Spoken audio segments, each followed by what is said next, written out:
Good morning, Facebook. This is Pastor John again with 60 Seconds. I was thinking of Psalm 133, and David says how good and how pleasant it is for brethren to dwell together in unity.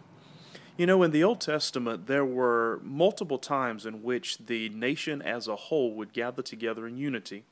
When the shofar, which is the ram's horn, was blown, the nation would gather together for a couple of reasons. Number one, they would gather together for war. Number two, they would gather for a feast or festival. Number three, they would gather for time of prayer and fasting for the nation. And then number four, maybe for a sacred assembly. Well, one of those occasions it could have well been that David looked over the nation and he saw the ultimate unity among the people, and it just simply amazed him. And he says how good and how pleasant it is for brethren to dwell together in unity.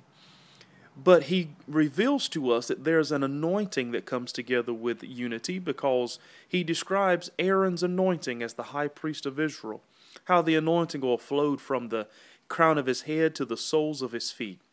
So there's an anointing when it comes to unity.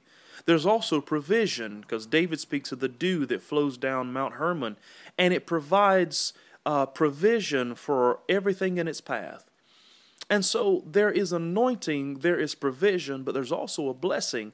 And David says it is life forevermore. I hope this is a blessing to you, and stay tuned for hopefully next week there'll be another session of 60 Seconds with Pastor John. Talk with you later.